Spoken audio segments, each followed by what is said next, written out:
Ai. Pessoal, está gravando então, né, nossa aula de Direito Empresarial, Sociedades em Espécie, do dia 25 de 6 de 2020. Né? E nós estávamos estudando as sociedades contratuais. Já havíamos estudado a sociedade contratual em nome coletivo e a sociedade contratual comandita simples. E estávamos estudando, né, a principal das sociedades contratuais, que é a sociedade limitada. E foi esse ponto que a gente parou na aula passada, no estudo dentro da sociedade limitada. E se eu não me engano, nós havíamos parado estudando os direitos dos sócios dentro de uma sociedade limitada. E nós já vimos o direito à informação, o direito ao lucro e havíamos visto o direito de participar das deliberações sociais, né, através das reuniões e das assembleias, e das formas de convocação das reuniões e assembleias, né? Primeira convocação, segunda convocação e todas as formalidades inerentes. Depois a gente comentou sobre o quórum de instalação, que é para o início da própria assembleia, e dentro da assembleia, né, sobre os quórums de deliberação, né, que são os quórums aí necessários para que se aprove uma determinada matéria, uma determinada pauta dentro daquela determinada assembleia aí. E, se eu não me engano, a gente havia parado justamente no direito do sócio, chamado então direito de retirada, né? Que é esse, né, primeiro aí na tela compartilhada com vocês. O direito do sócio, o direito de retirada. Pessoal, o que é direito de retirada? É o direito do sócio, e todo sócio tem, de sair de uma determinada sociedade. Né? Todo mundo já deve ter ouvido falar que ninguém é obrigado a fazer ou deixar de fazer algo senão em virtude de lei, né? Ou vontade das partes através do contrato. Né? E, consequentemente, nós não temos nenhuma lei que obriga alguém a ser sócio nem a se manter sócio. E, evidentemente, que o contrato em si também não pode obrigar ninguém a ser sócio nem a se manter sócio. De modo que é direito do sócio sair da sociedade, né? Sair da sociedade. E isso é feito através do direito de retirada. Pessoal, uma observação importante. Na sociedade de capital, que é aquela sociedade em que não importa a personalidade ou a pessoalidade do sócio, esse direito de retirada é muito mais fácil, porque se o sócio quer sair da sociedade, basta que ele venda, né, as suas cotas sociais, e qualquer um que queira comprar essas cotas de uma sociedade de capital, pode. E comprando, esse comprador se torna imediatamente sócio de uma sociedade de capital. Então, é muito mais fácil aí a retirada de sócio em uma sociedade de capital.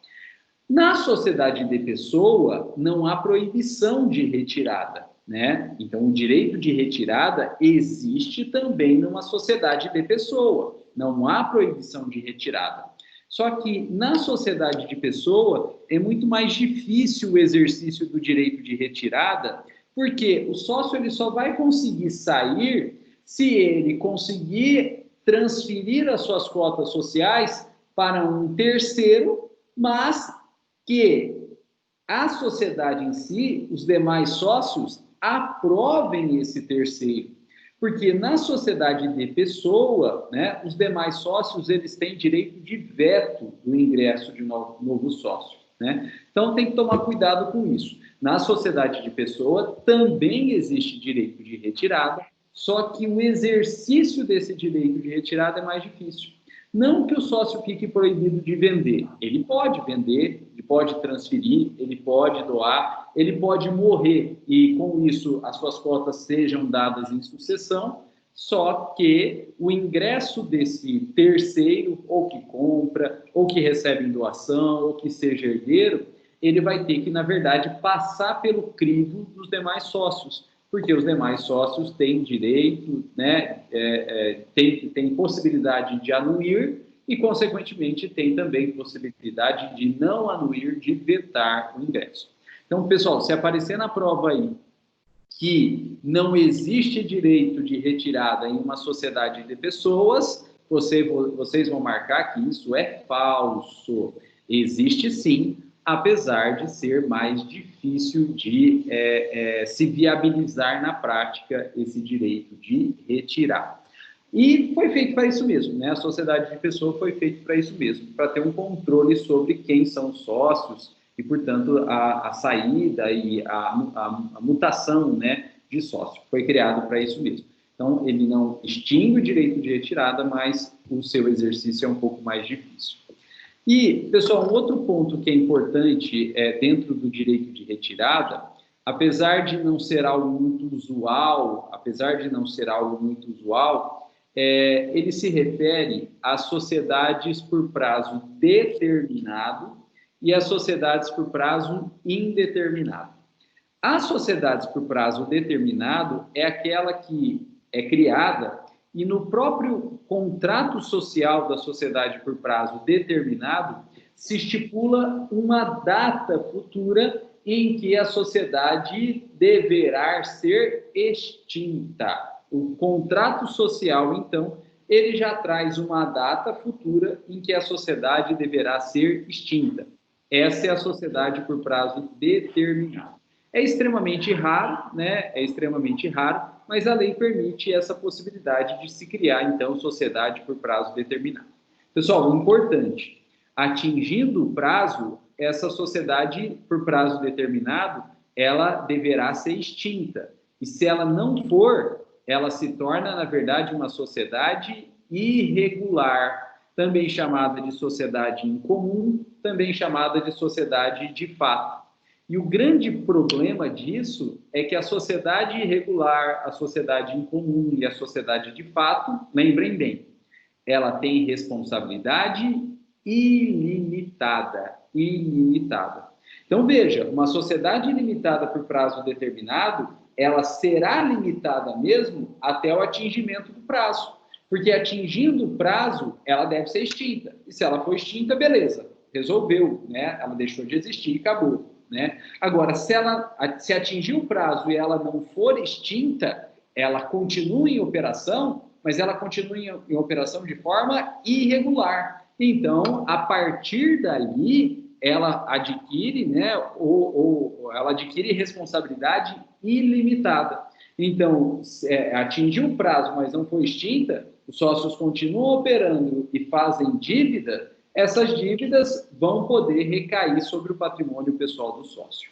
Pessoal, por isso que é muito importante aí que o sócio saiba que é uma sociedade por prazo determinado e que fiscalize esse prazo, porque se atingir o prazo, ela tem que ser extinta. Se ela não for extinta, ela se torna irregular.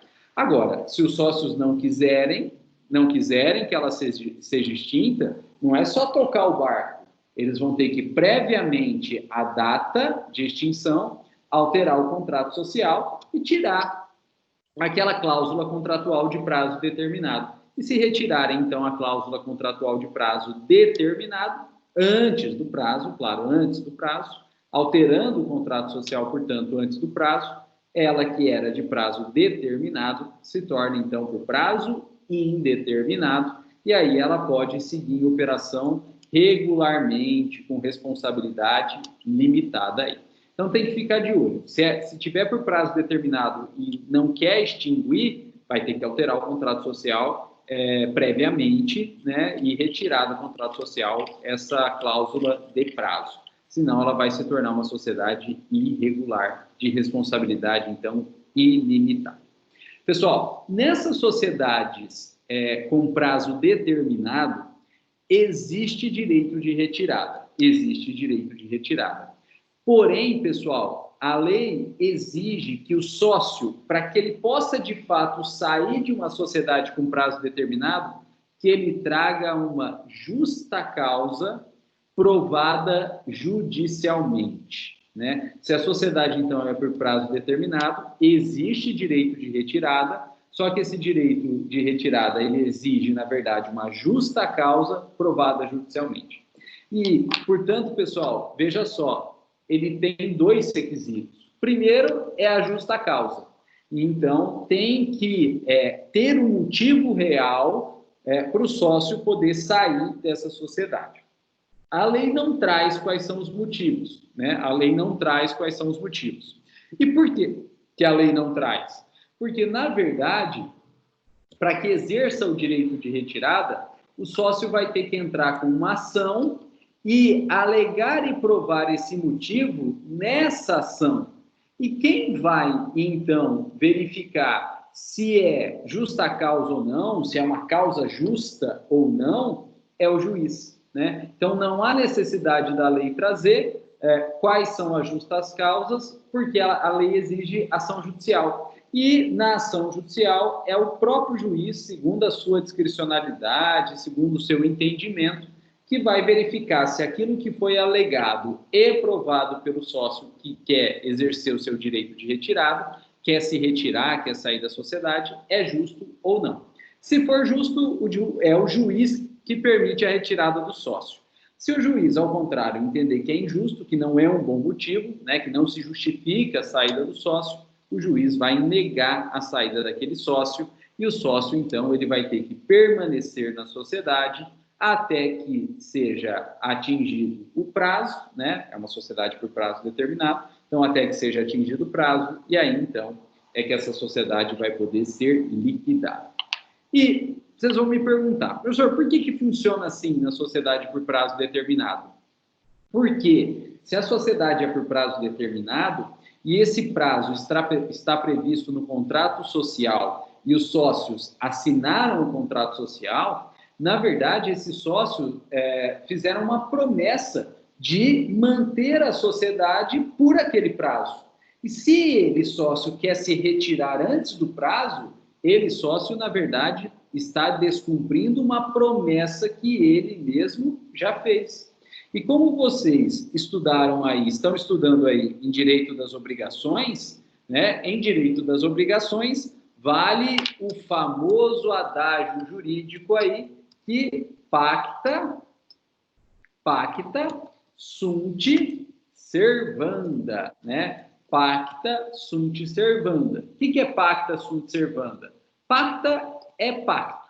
Sunt é o verbo dever e servanda é cumprir, né? Então, pacta sunt servanda, quem promete tem que cumprir, né? Pacta é promessa, né? É pacto, né? Quem pactua, quem promete tem que cumprir. Então, se os sócios assinaram um contrato por prazo determinado, se comprometendo a exercer aquela sociedade até o prazo, e, ao contrário, agora ele quer sair antes, ele está descumprindo uma própria promessa que ele já fez. Ele está descumprindo um contrato que ele já firmou.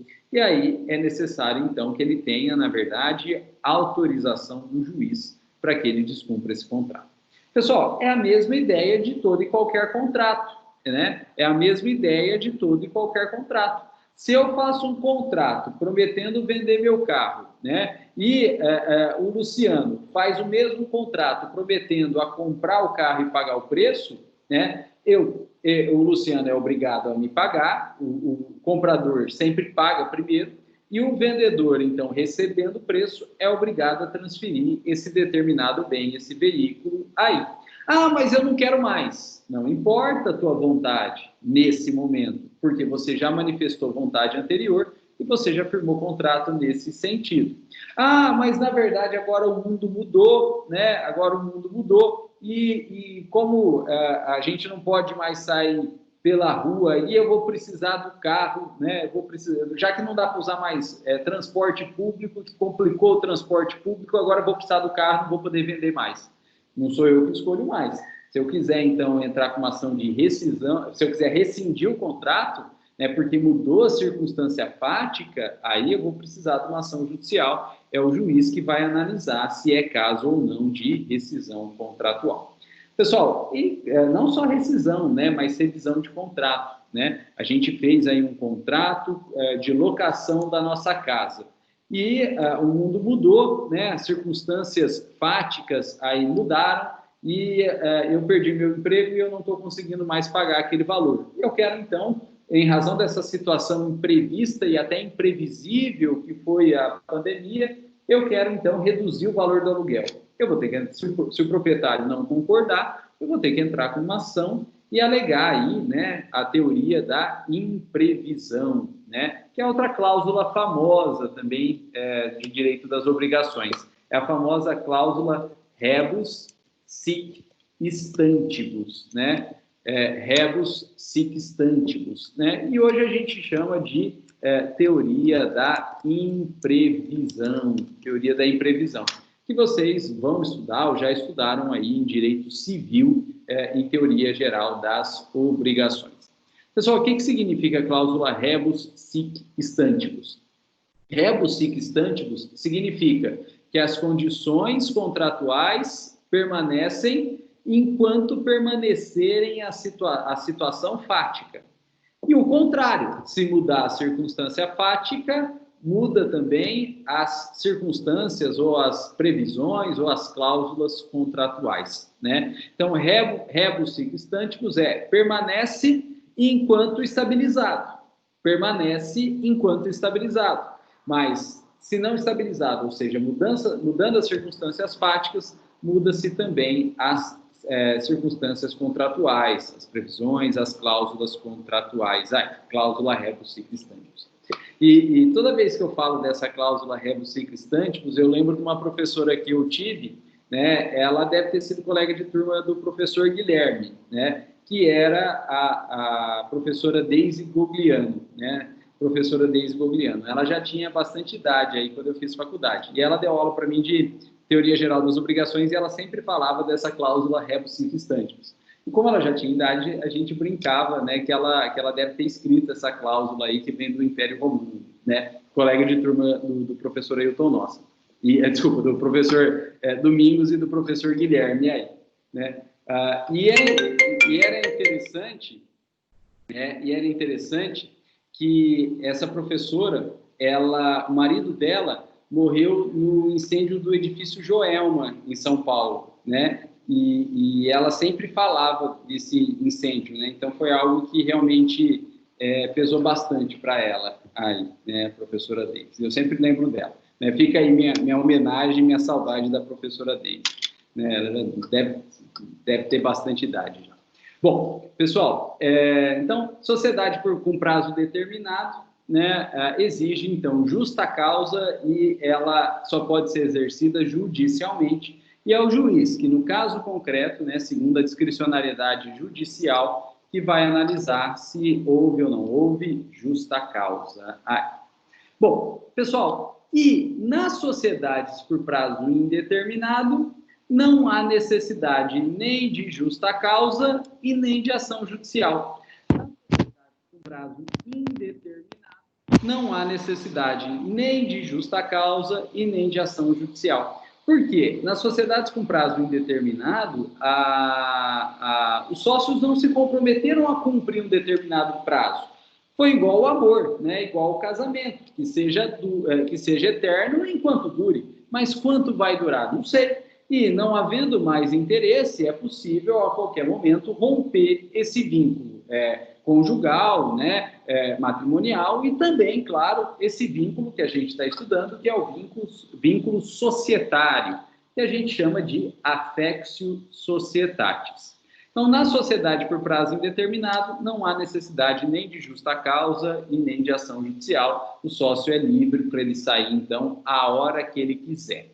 A única coisa que a lei exige é uma prévia notificação do sócio que está exercendo o seu direito de retirada, né, do sócio que quer sair, então, com uma antecedência de 60 dias para os demais sócios. Então, na sociedade por prazo indeterminado, se o sócio quiser sair, ele pode a qualquer momento, mas ele deve, antes, notificar os demais sócios com uma antecedência de 60 dias. E fazendo essa notificação aí, né, com antecedência de 60 dias, ele pode se retirar daquela sociedade sem problema nenhum, de forma bem tranquila. Bom. Rodrigo, mas, desculpa, Luciano, mas não vale a mesma coisa do sociedade de capital e sociedade de pessoas? Sim, aí você, se é uma sociedade por prazo indeterminado de capital, você notifica e vende para quem você quiser. Se é uma Não, sociedade então, por prazo indeterminado de pessoa, você notifica e fala para quem você quer vender. E aí você vai ter que ter autorização dos demais sócios para você vender para aquela determinada pessoa, né? mas então não é sair a qualquer tempo, sem necessidade, né? Vai depender de tudo, todas aquelas Você vai ter pessoas concordarem. É difícil também. Não, você vai ter que conjugar os dois, né? Se a sociedade é por prazo determinado e de pessoa, você não vai sair nunca. Agora, se Ué. a sociedade por prazo indeterminado e de pessoa, você notifica, mas não basta a mera notificação, né? Você vai precisar, na verdade, notificar e dizer para quem você vai vender, porque os demais vão ter que autorizar aí, né? Então, na Em, sociedade. em não autorizando, você não adianta notificar, você vai ter que ficar lá. Não, notificar você tem. Não, sim, mas em não autorizando a você vender, você tem que continuar até achar um comprador que eles aceitem, correto? Sim. Agora, notificar você tem. O que é notificar? Notificar é informar, né? Notificar é informar. Então, a notificação, existem três formas de dar ciência a uma pessoa, né? Três formas de dar ciência a uma pessoa, três formas jurídicas. A primeira forma é a notificação. Na notificação, você só dá ciência e ponto, né? Você só dá ciência e ponto. A segunda forma é a interpelação. É a interpelação. Na interpelação, você dá ciência e exige que a outra parte faça alguma coisa, tome alguma conduta aí, né? Então, a gente coloca aqui notificação, mas na verdade tem uma zona cinzenta aí com a interpelação, porque na notificação é só da ciência. E, na verdade, não seria só isso aqui na sociedade de pessoa, porque você notifica, mas você quer que os outros sócios te autorizem. Então, apesar de a gente falar que é uma notificação, na verdade, está além da mera notificação, ela está indo para algo que seria já a interpelação, né? A interpelação. Porque na interpelação você notifica e exige que a outra parte tome uma determinada atitude. Agora, também não dá para falar que aqui é 100% uma interpelação, porque na interpelação é possível, ou é necessário, na verdade, que a parte que interpela, ela tem um direito potestativo, ou seja, ela pode realmente exigir a conduta da outra pessoa, né? E nesse caso aqui, não se trata de direito potestativo do sócio, ao contrário, né? A autorização ou não, o veto, portanto, do ingresso do terceiro, não é direito do sócio que está se retirando, é direito dos outros sócios. E, na verdade, é algo discricionário dos outros sócios. Eles vão escolher se eles querem ou não, se eles acolhem ou não aquele terceiro como novo sócio. Então, também não poderia falar que é tecnicamente uma interpelação, porque, apesar de exigir uma manifestação da parte contrária, não é um direito potestativo do sócio que está se retirando, que está se notificando ou interpelando os demais, né? E a terceira forma que se tem de tornar ciente o ato, ou tornar público o ato, é o famoso protesto, né? O protesto. E o protesto aí, ele serve para demarcar direitos, né? Serve para demarcar direitos e é usado principalmente em títulos e documentos, né? A gente protesta, na verdade, títulos e documentos, levando um título de crédito, um cheque, uma nota promissória, uma duplicata, uma letra de câmbio, ou um contrato, né? É possível protestar contrato também, ou até uma sentença judicial é passível de protesto no cartório de títulos e documentos, e a gente apresenta esse documento lá, e ele então será apontado para protesto, e apontado para protesto, o cartório vai notificar o protestado para que ele compareça no prazo de 3 dias lá no cartório e pague o débito, né? E pague o débito materializado naquele determinado título. Se ele não comparece dentro desses 3 dias, aí o tabelião ele lavra de fato o protesto e com isso, né, gera uma pendência no CPF ou no CNPJ daquela pessoa. tornando pública a existência, na verdade, de uma dívida pecuniária, né? Um protesto também é uma forma de cientificação e de publicação, normalmente de títulos, documentos, em que se tem uma obrigação pecuniária, né? Então, tem essas três formas de cientificação, né? A notificação, a interpelação e o protesto. Aqui é uma notificação para interpelação, mas não chega a ser propriamente uma interpelação, porque se notifica dando ciência, mas se exige, então, que os demais sócios tomem uma atitude. Essa atitude, quem está notificando não pode especificar, porque vai da discricionariedade do outro sócio, né? Se ele vai concordar ou não, né? Mas você está cobrando uma atitude do sócio, que é ou a anuência ou o veto do ingresso daquele novo sócio. Então, mas observando isso, não seria uma notificação especificando a quem seria vendido e pedindo a anuência dos demais? Eu falei que ela vai além de uma mera notificação. Ela não vira uma interpelação tecnicamente, mas ela está quase lá, né? Porque se coloca tem que se colocar para quem está vendendo. Rodrigo, seu microfone sumiu para mim. Alô? Para mim também. Oi? Para mim também.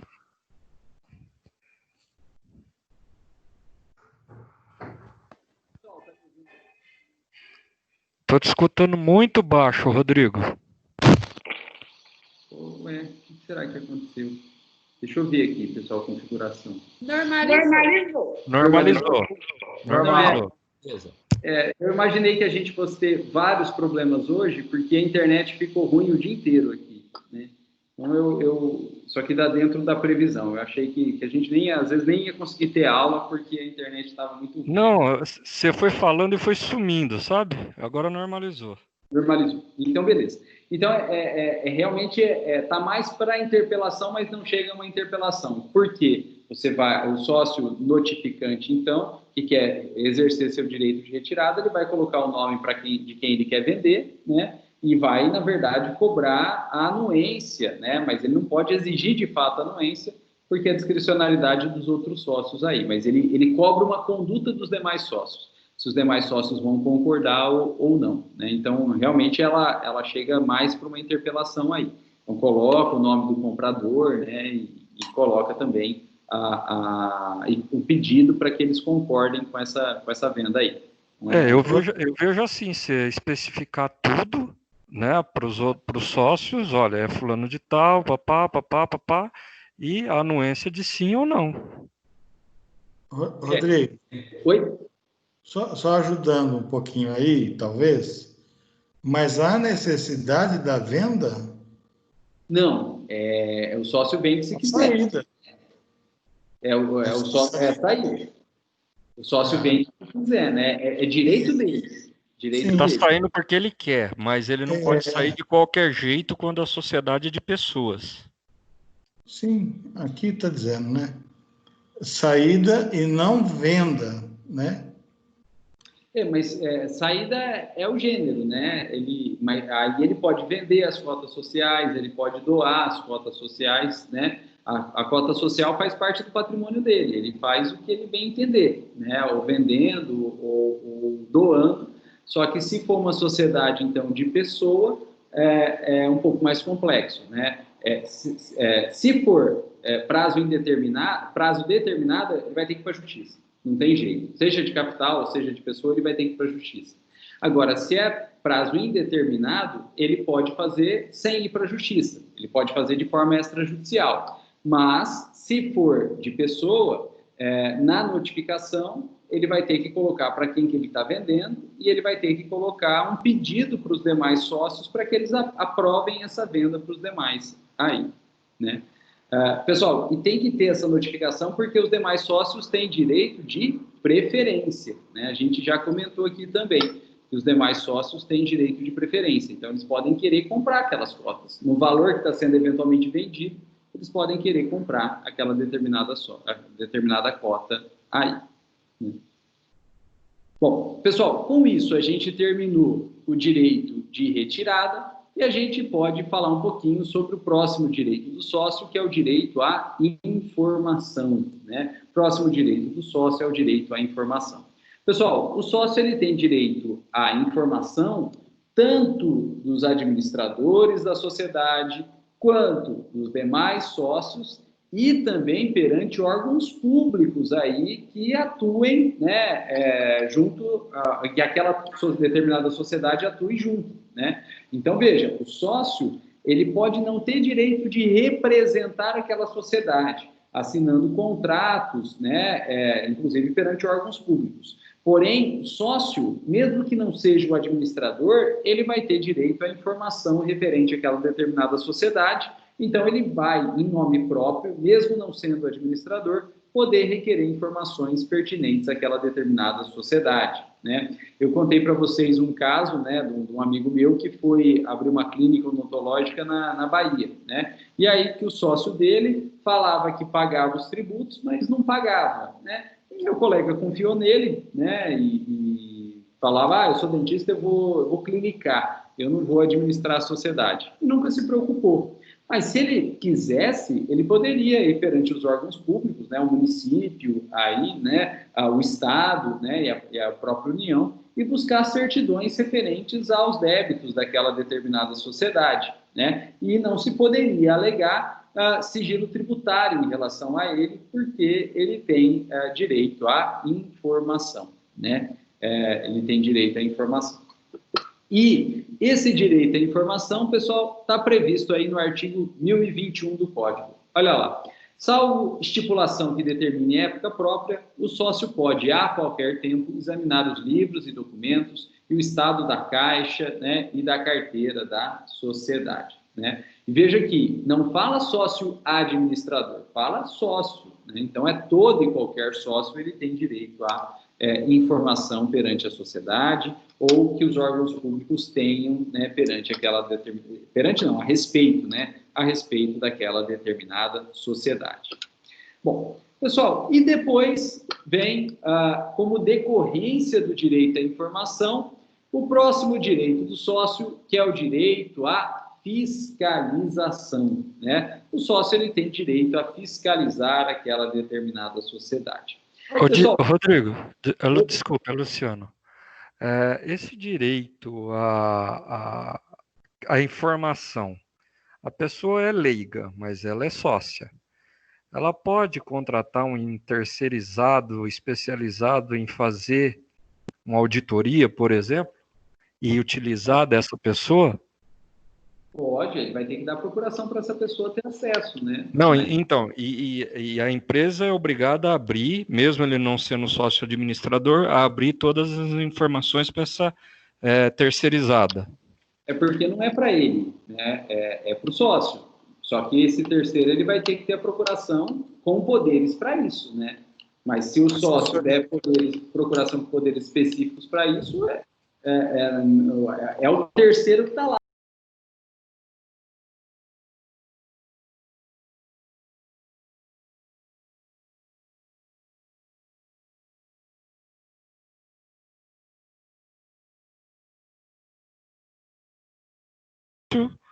Que não seja o administrador, poder chegar e falar, olha, eu quero pôr uma auditoria aqui, que eu quero saber qual é o estado que está a empresa, do qual eu faço parte. Eu não sabia que existia tanto poder assim.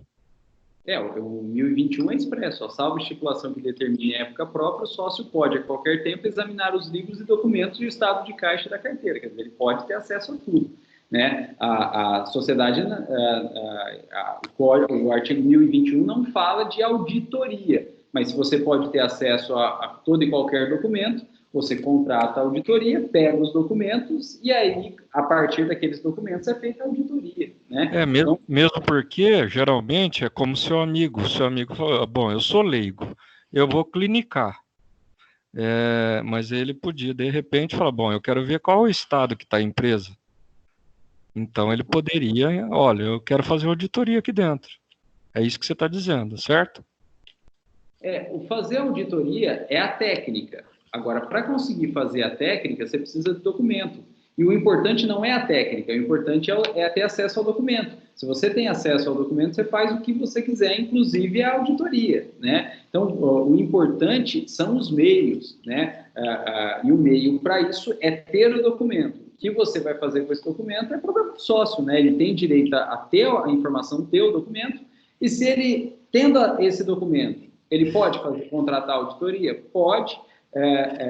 Pode não contratar e deixar tudo lá parado, apodrecendo também? Pode, né? O importante é ter o meio, é ter o acesso. O que ele vai fazer é a decisão dele, né? E ele só vai conseguir fazer a auditoria, primeiro, se ele quiser fazer a auditoria, e segundo, desde que ele tenha acesso ao documento. Então, o importante é que a lei garanta o acesso ao documento, e você tendo o documento, você faz o que você bem entender com aquele documento, né? Então, por isso que o artigo 1021 ele não vai falar de auditoria, porque a auditoria é a finalidade, e isso aí vai variar da vontade do sócio. A lei ela dá os meios para que o sócio exerça esse direito, né, e exerça a sua vontade. Então, a lei dá os meios, e aí o que o sócio vai querer fazer isso depende dele, né? É que eu imaginei que seria muito mais complexo, que você precisaria de um quórum mínimo, que você precisaria de aprovações, etc. e tal. Agora, o que eu estou entendendo é que o mero sócio, não administrador, pode requerer os acessos aos documentos. É isso aí. Mas tá porque porque numa empresa grande, eu imaginei que isso seria dificílimo. Ô, Luciano, o professor, eu acho que está correto. Se alguém é sócio de uma instituição, ele não pode ser impedido de conhecer o funcionamento dela. Acho que está corretíssimo. Não, eu também acho que está correto, mas do jeito que está colocado no artigo, está muito fácil para ser verdade. Não, Por mas isso que eu estou questionando. Assim. Ô, Luciano, tem que ser assim, senão você não vai ser meu sócio. Entendeu? O buraco é mais em cima, na verdade. O buraco é muito mais em cima. A gente tem que entender o sócio como proprietário da empresa, né? E se é proprietário, é dele. E se é dele, ele tem que ter acesso. Da mesma forma que o proprietário de uma casa, do imóvel que está alugado, tem direito de visitar essa casa, claro, desde que ele informe o inquilino. Ele não vai chegar lá no inquilino, está tendo uma festa e ele chega de picão. Fala, sou proprietário, vou ficar aqui na festa também, né? Não vai chegar lá na casa e pegar todo mundo ali, né, de roupa de baixo. Não, é uma questão de lógica, né, de moral, de respeito ao próximo. Mas comunicando antes, o proprietário tem direito de ir lá na casa do inquilino, não é casa dele, né, não é residência dele, mas ele tem direito de ir lá e entrar na casa e verificar como que estão as instalações, vai no banheiro, dá descarga, liga a torneira, abre a caixa de, ó, você é antigo, hein? Abre a caixa de fusível aí, né, aqueles fusível de louça que rosqueia, né, e testa, vê se o disjuntor está armando, se não está. É direito do proprietário, né, do imóvel que está alocado, e, consequentemente, o sócio, que é dono, né, da empresa, ele também tem direito de ter acesso a tudo que está acontecendo ali dentro daquela empresa. Rod, assim, ó, os próprios bancos já entram com contrato social, balanços, ele pode pedir, entendeu? A sociedade é aberta mesmo, para assim, livros, essas coisas, tem que ter o acesso. Então, até os próprios acionistas, quem faz entrega para essa empresa, quer saber se pode vender produtos para essa empresa, eles podem entrar. Então, é aberto. Na verdade, né, o que o Robson lembrou aí, é mais que aberta, né, e mais que pública, é publicado, né, exceto as micro e pequenas empresas, mas se não, tem obrigação de emitir balanços anuais, né, nos 4 primeiros meses do ano. E aí a gente pode cotejar aqui um assunto que a gente viu na aula passada com esse assunto de emitir balanços lá do começo do semestre, né? Nós vimos que é a obrigação do empresário, seja pessoa física, seja pessoa jurídica, exceto micro e pequena empresa, emitir balanços anuais e nos 4 primeiros meses do ano. Então, ou em janeiro, ou em fevereiro, ou em março, ou até abril. E nós vimos agora que a sociedade limitada, ela tem como obrigação convocar assembleia, né, realizar uma assembleia, que é a Assembleia Geral Ordinária dos Sócios, pelo menos uma vez por ano, nos 4 primeiros meses do ano.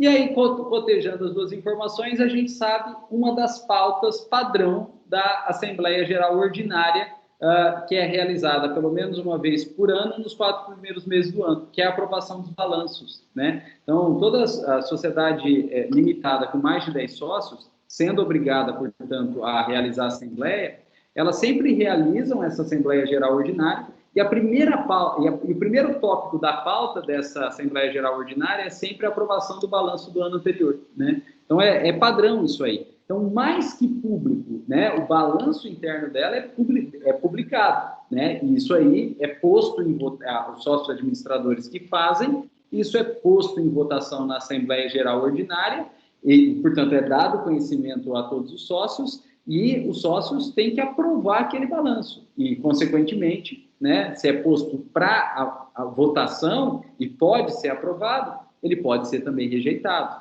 né? Esse balanço ele pode ser rejeitado também, decorrência do direito de informação e direito de fiscalização dos sócios, né? Esses balanços eles são votados na Assembleia Geral Ordinária todo ano, nos 4 primeiros meses do ano, ou deveriam ser, né? Ou deveriam ser. Então, realmente, o Robson tem toda a razão aí. E mais que público, é publicado e é votado pelos sócios na Assembleia Geral Ordinária. Não, pessoal, não querendo causar, vamos dizer, furdúncio, mas, gente, lembrem-se da situação do Recupero e do Monforte com o microfone aberto, e o Recupero do ministro da Economia falando, bom, o que é legal a gente solta, o que não é a gente esconde. Isso aconteceu na Petrobras, isso acontece em N empresas. O balanço são nada mais do que números nos papéis. Uma auditoria, ela vai ver se realmente aquele passivo, aquele ativo está lá. Então, o papel aceita tudo. O que eu estou questionando aqui é outra coisa. Eu estou questionando o seguinte, você, como sócio, tem direito a entrar lá dentro, ter acesso aos documentos e verificar em loco se realmente aquilo que está no papel é real. Eu vou falar de novo, artigo 1021 do Código. Salvo estipulação que determine época própria, o sócio pode, a qualquer tempo, examinar os livros e documentos e o estado do caixa e da carteira da sociedade. Segunda coisa, vocês tiveram um péssimo professor de introdução ao estudo do direito. A gente, no direito, estuda o dever ser, não o que é. A gente estuda o que é correto e como deve ser a sociedade, e não como ela é. Até porque, se a sociedade for como ela deve ser, não precisa do direito, né? Então, por isso que a gente estuda como ela deve ser, não como ela é. E quando a gente estuda como ela deve ser, a gente aprende o correto. E todo mundo já ouviu falar que a gente tem que saber os nossos direitos para poder exercer os nossos direitos. Então, sabendo o direito do artigo 1021, a gente sabe como deve ser. E se a sociedade não, ou os sócios administradores não se comportarem dessa forma, nós sócios, sabendo os nossos direitos, vamos poder exercer os nossos direitos, efetivar os nossos direitos. E se a gente não conseguir efetivar nossos direitos por si, o Poder Judiciário está aí para isso, né? O sócio pode entrar com uma ação judicial de obrigação de fazer, requerendo, então, vista dos livros e documentos, estado de caixa e carteira da sociedade. E se a sociedade não exibir por vontade própria, o juiz determina que exiba. Se não exibir, o juiz pode condenar a pena de multa, né? Uma imposição de multa, é a famosa astreintia ou astrente, ou parcelado por dia, ou parcelado por mês, ou parcelado por ano, que são as multas periódicas, ou numa cacetada só, né? Eu vi um caso aí que um produtor rural tinha pedido uma ligação de energia elétrica há vários anos, né? Vários meses. E a empresa operadora não era Electro, era uma outra distribuidora de energia, isso não foi aqui, foi em outro local, não era Electro, era uma outra distribuidora, não ligava. E aí o juiz deu uma multa de 5 milhões de reais, né? Se ela não ligasse em 10 dias, tinha que pagar uma multa de 5 milhões de reais, né? E aí, no dia seguinte, estava toda a estrutura da empresa lá fazendo a ligação para a propriedade rural. Então, às vezes, dar uma canetada dessa funciona, né? O sócio pode entrar com essa ação e o juiz dá uma canetada contra a sociedade, mandando exibir todos os livros da garantia de acesso. E na pior das hipóteses, né? Se, ainda que uma canetada dessa, com uma multa dessa, não resolva, o juiz pode determinar a busca e apreensão desses livros empresariais, né? Não é livro mais, mas dos registros de informática, de computador daquela determinada empresa. Como normalmente é feito em processos crime, para investigação criminal, e como normalmente é feito também para processos cíveis de falência, né? Em falência determina a lacração da empresa e a busca e apreensão dos livros, dos computadores, né? Então veja aqui, o importante é a gente saber que tem o direito, porque se o direito ele está sendo voluntariamente seguido, não vai fazer diferença para a gente saber ou não, a gente está protegido. Mas se eventualmente o direito parar de ser seguido, parar de ser protegido, quando a gente sabe dos nossos direitos, a gente pode agir para proteger esses direitos. E o Poder Judiciário está aí para isso, né? Vocês já estudaram aí com o professor de Teoria Geral do Processo que existe o princípio do acesso à justiça previsto no artigo 5º, inciso 35 da Constituição, pelo qual, né, a lei não impedirá, né, furtará acesso à justiça em caso de lesão ou mera ameaça a direito, né? Então, se a gente tem uma lesão de direito ou uma ameaça a direito que nós tenhamos, a gente pode entrar na justiça. Para isso, a gente tem que saber que a gente tinha aquele direito, porque nada adianta a gente saber que a justiça está aí também, se a gente não sabe quais são os nossos direitos a serem protegidos. Por isso que é importante o artigo 1021. Então, não estou dizendo que toda empresa dá acesso a toda a informação. Estou dizendo que ela deveria dar. E, ao saber dessa informação, o sócio que se sentir prejudicado, ele pode ter acesso ao Poder Judiciário justamente para coibir essa lesão ou ameaça de direito e efetivando o princípio, né, e a garantia do acesso à justiça, né? Então, pessoal, o importante é o dever ser. A gente precisa saber como deve para poder se portar de forma contrária quando o ser não corresponder ao dever ser, né? Essa ideia básica de introdução ao estudo do direito. Então, eu tive um excelente professor de introdução ao estudo ao direito. Não péssimo, eu tive um excelente. Porque questionado agora, ele me deu a resposta que eu queria.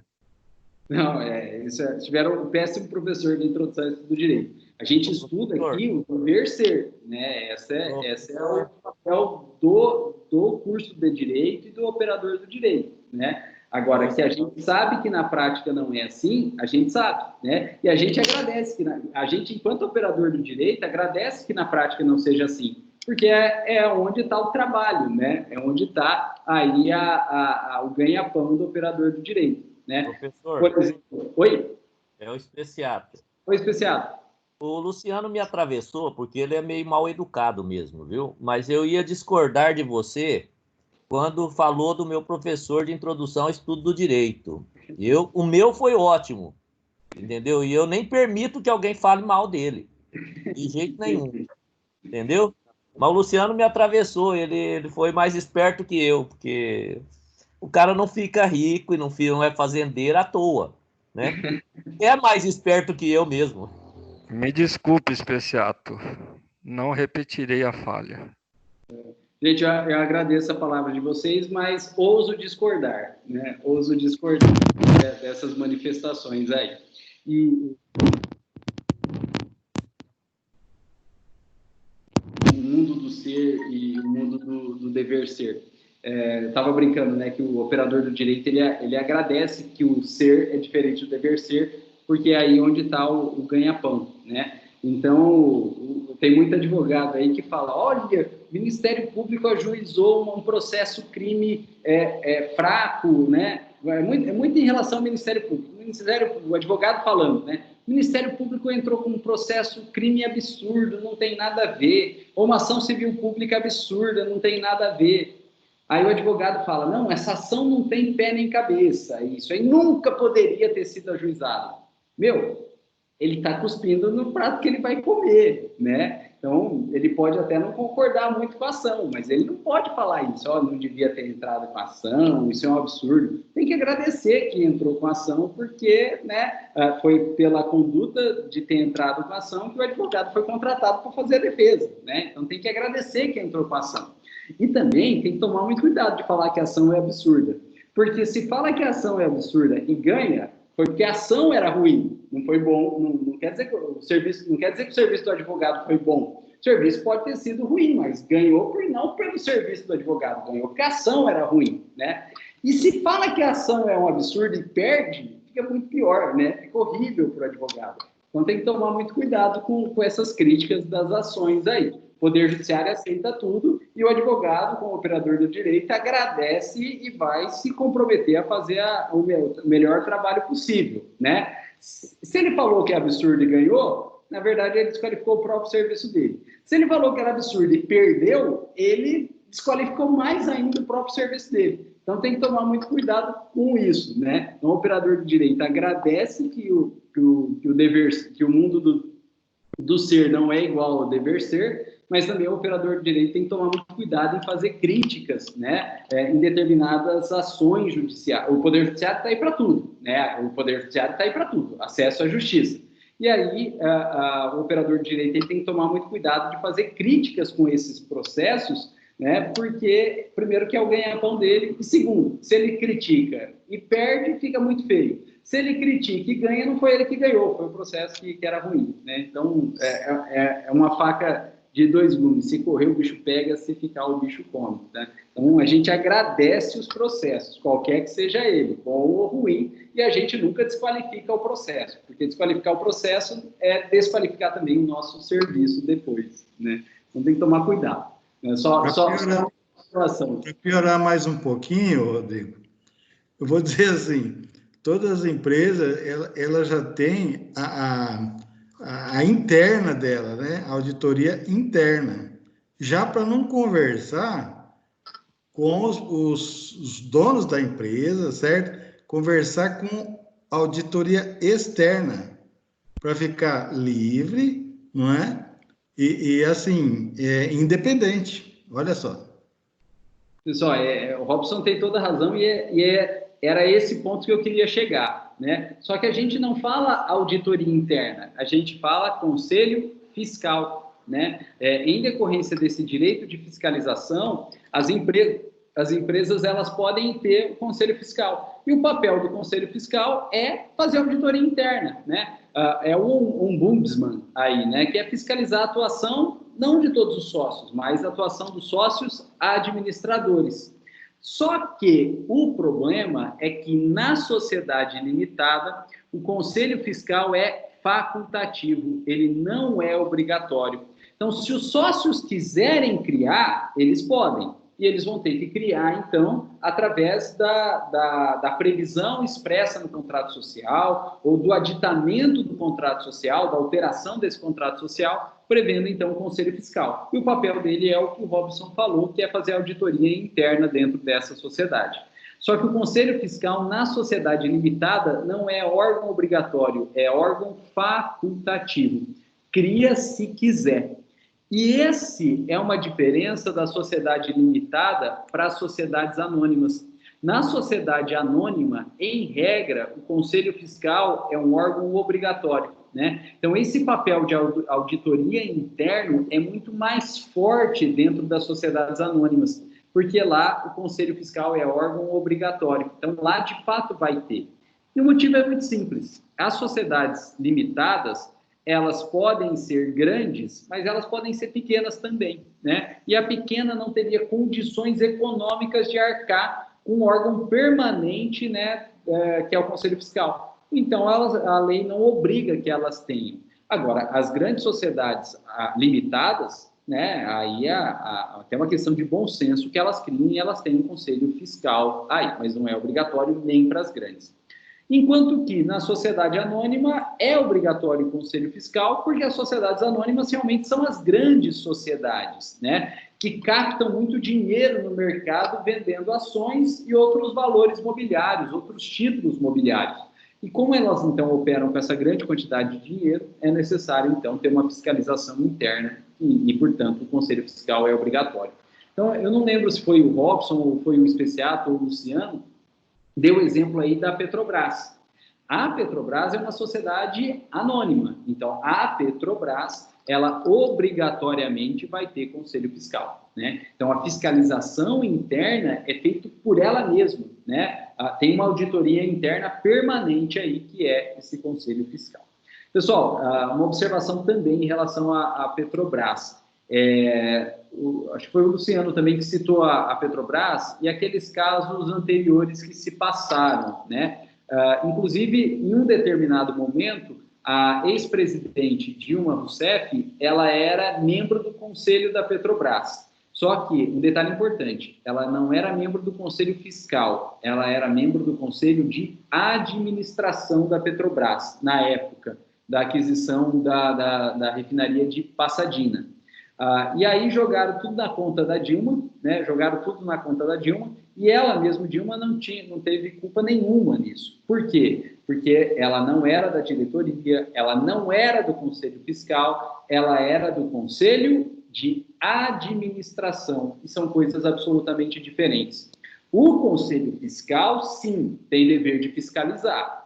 E se houvesse alguma coisa errada no contrato, né, por exemplo, da aquisição da refinaria de Pasadena, o Conselho Fiscal ele tinha obrigação de alertar o risco ou as irregularidades. Mas a ex-presidente Dilma não era do Conselho Fiscal, era do Conselho de Administração. E o Conselho de Administração ele não tem o papel de fiscalizar, ele tem o papel de assessorar a diretoria. Ele é um órgão de assessoria, ele é um órgão de sugestão, de consulta e sugestão pela diretoria. Então, não tendo obrigação de fiscalizar, ele não tem responsabilidade também por eventuais erros, né, e prejuízos causados pela administração e pelo Conselho Fiscal, né? O Conselho de Administração é um órgão de assessoria, de sugestão. Então, colocaram tudo na conta da presidente Dilma, mas tecnicamente ela não tinha responsabilidade, porque ela era presidente do Conselho de Administração e não presidente da Petrobras e nem presidente do Conselho Fiscal da Petrobras, né? Mas a Petrobras tem Conselho Fiscal porque ela é SA e é obrigatória. Então, veja, né, como o Luciano levantou aí, a Petrobras ela tem Conselho Fiscal, então o funcionamento interno, a fiscalização interna dela é muito mais forte, ela já tem um órgão próprio.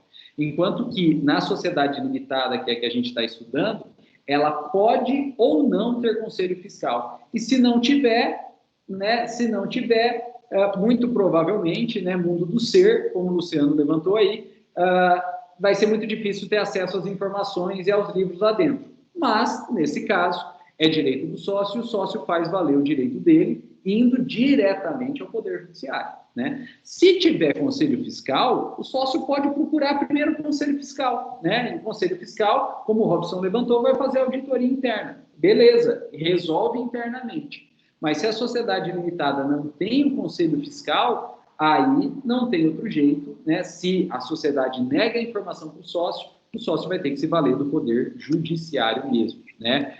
E acontece, né? Acontece, principalmente nas pequenas empresas, em que o sócio administrador acha, né, que ele é dono. E ele é, como sócio administrador, mas ele não é o único dono, mas ele acha que ele é dono e o único dono, e aí ele manipula não, né? Ele monopoliza as informações, mas é direito dos demais sócios ter acesso a tudo, né? E Rodrigo, Oi? como você mesmo comentou do caso da Petrobras, então tinha que cair no colo do Gabrielli, que era o presidente, que foi quem definiu a compra.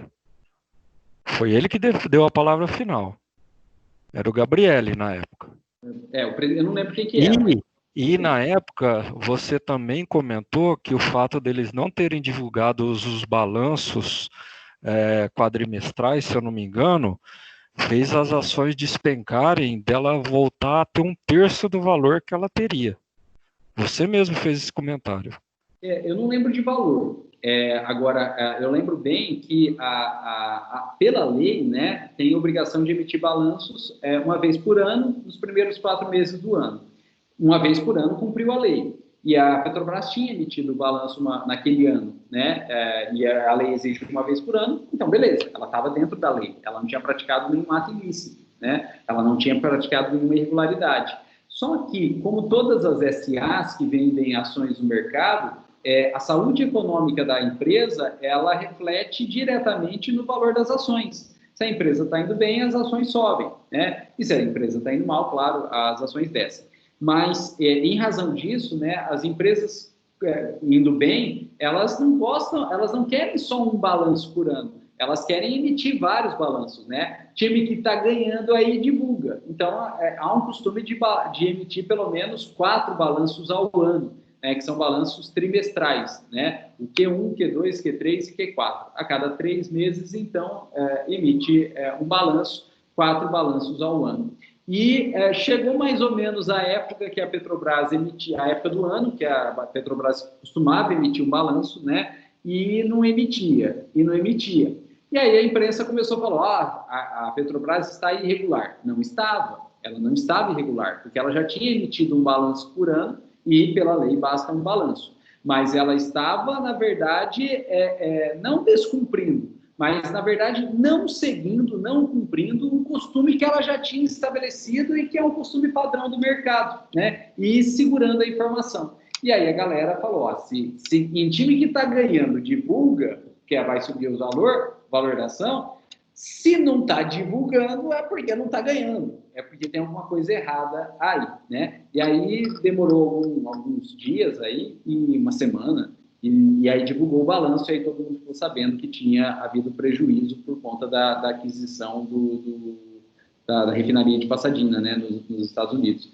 E puseram tudo na conta da Dilma, e, na verdade, a Dilma era presidente, mas o conselho de administração, né? E quem dá a palavra final e, portanto, é responsável é o administrador mesmo, é o presidente da Petrobras. Eu não lembro... Então, no caso era o Gabrielli, era o José Gabrielli, era ele que era o presidente da Petrobras na compra da Pasadena. Era ele.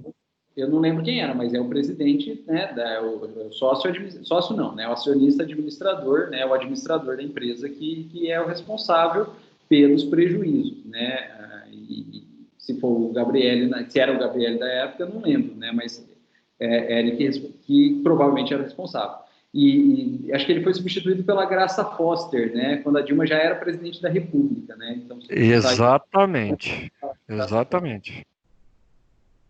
Então, a Dilma pagou aí sem ela ter responsabilidade nenhuma, né? Jogaram na conta dela, mas não era conta dela, não, né? Era conta do presidente, e por omissão, às vezes, do Conselho Fiscal, que a Petrobras tem, né, porque é obrigatório, mas não da Dilma como presidente do Conselho de Administração da Petrobras, que era ela na época, né? Então, sobrou para ela, mas não era caso. Bom, pessoal, uma informação importante, voltando aqui para a sociedade limitada. Olha só, o Conselho Fiscal é um órgão facultativo na sociedade limitada. Cria se quiser, mas não é obrigado a criar. E se quiser criar, vai ter que, então, fazer uma previsão expressa nesse sentido no próprio contrato de sociedade. Agora, pessoal, o que é facultativo é a existência, é a criação. Cria se quiser, mas não é obrigado a criar. Agora, se quiser criar, a composição desse Conselho Fiscal não é facultativa. A composição é obrigatória. Então, não é obrigado a criar, mas se quiser criar, vai ter que seguir obrigatoriamente a composição aí do artigo 1066 do Código Civil. E ele fala o seguinte, Conselho Fiscal, se criado, mas não é obrigado, mas se criado, vai ter que ser composto por 3 ou mais membros, então, no mínimo 3 membros, 3 ou mais membros, no mínimo 3 membros, com seus respectivos suplentes, o que dá, no mínimo, 6. 3 membros permanentes e 3 suplentes. Sócios ou não. Então, pode ser sócio, como pode também não ser sócio. Pessoal, só que tem um detalhe meio absurdo, né? Que, por ser absurdo, a gente não acredita muito que isso vai estar na lei, e por a gente não acreditar muito, é o que cai na prova. Residentes no país. Então, no mínimo 3 membros, com seus respectivos suplentes, sócios ou não sócios. Não precisa ser obrigatoriamente sócio, admite-se no Conselho Fiscal alguém que não seja sócio. Mas tem que ser residente no país. né? E como isso é uma previsão meio estranha, é o que a galera gosta de perguntar na prova.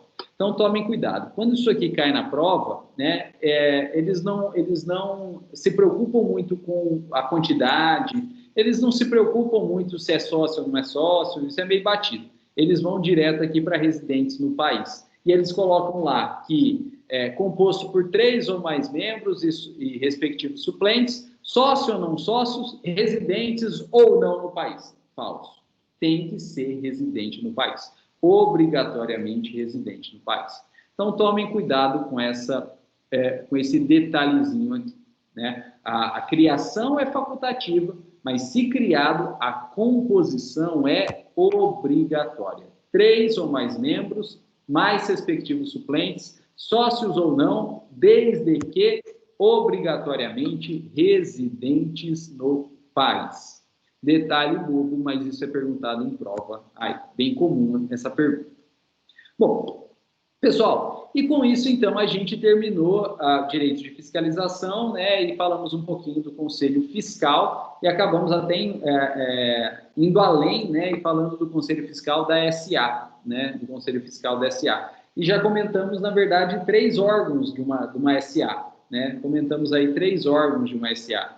Comentamos da diretoria, comentamos do Conselho Fiscal e comentamos do Conselho de Administração, né? E já que a gente está falando de órgão da SA, só faltou um, porque toda SA ela tem 4 órgãos, que é a Assembleia Geral, né? Então, dentro de uma SA, a gente vai estudar, provavelmente na próxima aula, não dá tempo hoje, os 4 órgãos da SA, né? Que é a Assembleia Geral, Conselho Fiscal, Conselho de Administração e diretoria, órgãos obrigatórios aí da SA.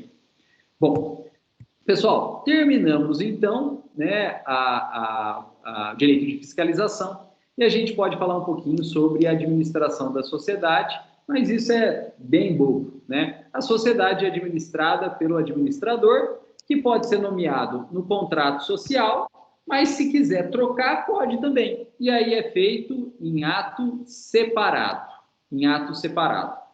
Alterando, pessoal, esse ato separado, alterando o contrato social. E não pode esquecer que para alterar o contrato social, precisa do quórum, né? Quórum de deliberação de 3/4 do capital social. Quem diz isso para a gente é o artigo 1071 do Código Civil, né, do Código Civil. Então, o administrador social ele pode ser nomeado no contrato social, que é o comecinho, né, mas pode ser também nomeado em ato separado, quer dizer, ele pode ser trocado ao longo do tempo, e essa troca é feita pela alteração do contrato social, desde que tenha aí a aprovação de 3/4 do capital social. Bom, pessoal, e a última informação, né, para ser administrador social de uma sociedade limitada, pode ser sócio, mas não precisa, né? Um terceiro não sócio, ele pode ser também nomeado administrador social, que é o famoso administrador, né, administrador profissional, o administrador profissional. Ele não é sócio e ele é nomeado administrador dentro daquela sociedade. Isso acontece, claro, nas grandes sociedades. Na pequena, o próprio sócio é o administrador e ganha pro labore, né? Nas grandes, às vezes o sócio não tem interesse ou não tem conhecimento mais técnico, que a coisa ficou muito grande, e aí nomeia-se um terceiro não sócio administrador social. Isso é possível também. Bom, pessoal, e para a gente, então, terminar a sociedade limitada, e veja que esse termo é ambíguo, por quê? Porque pode significar que a gente está terminando a nossa matéria, e nós estamos mesmo, e pode significar que a gente está também terminando a própria sociedade, ou seja, encerrando a sociedade. E esse termo ambíguo serve para a gente nas duas acepções. Nós estamos terminando a nossa matéria de sociedade limitada e a gente vai terminar a nossa matéria de sociedade limitada terminando com a própria sociedade limitada. Isso recebe o nome, então, de dissolução da sociedade limitada. A gente vai estudar agora a dissolução da sociedade limitada.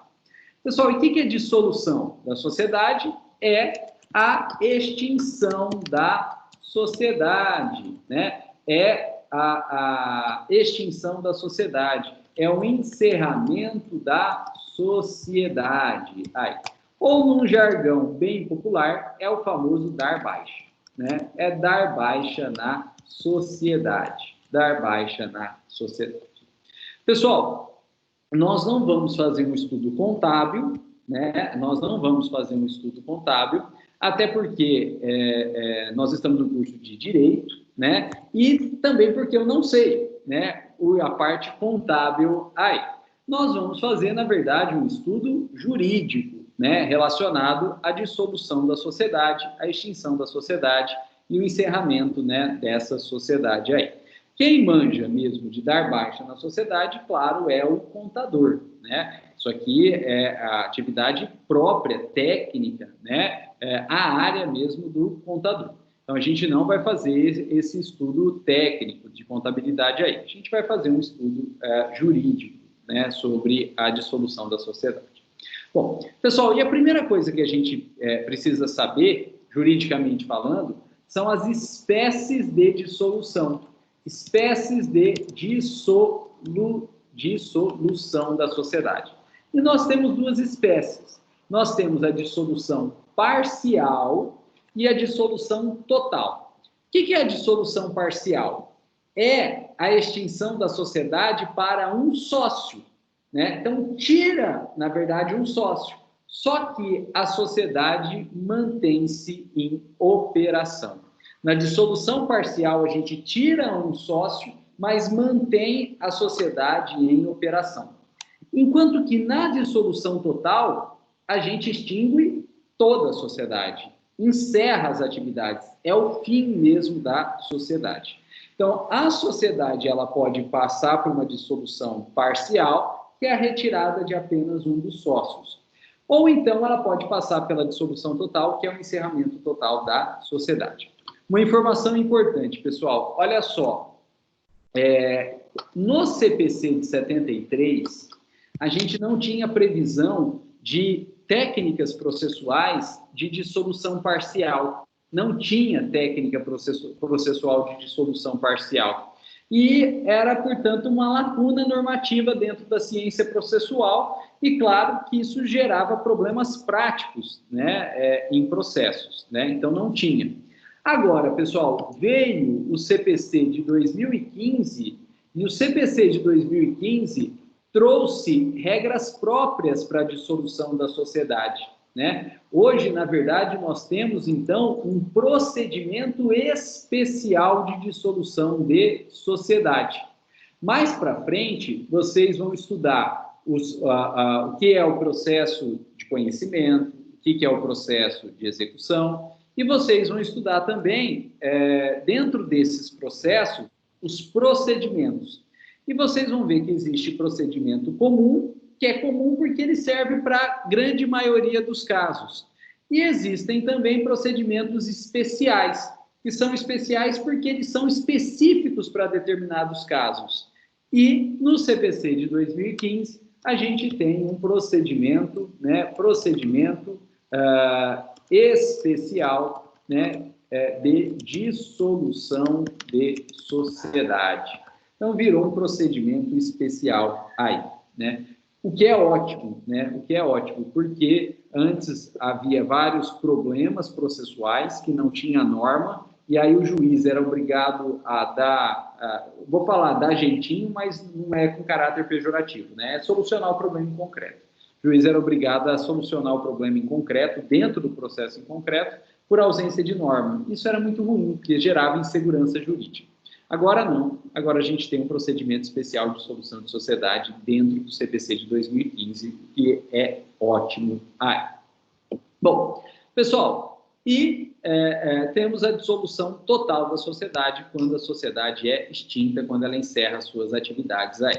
Pessoal, importante aqui, dentro da dissolução total, uma das formas é a falência.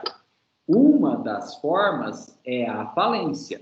A falência gera dissolução total da sociedade. Só que, veja, a falência é uma das formas, o que significa aí que existem outras formas de dissolução total, né? Existem outras formas de dissolução total. Muita gente acha que dissolução total é sinônimo de falência, que só ocorre dissolução total se houver falência daquela empresa. Na verdade, não é assim.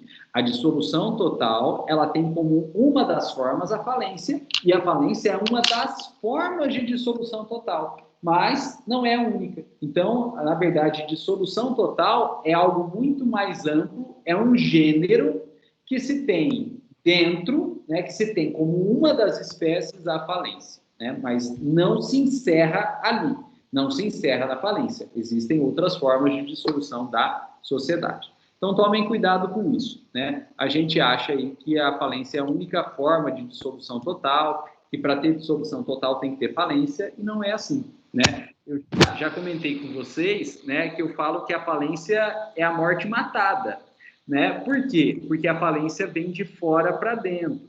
Mas existe também a morte morrida, né? A morte morrida, que se dá, então, por circunstâncias internas,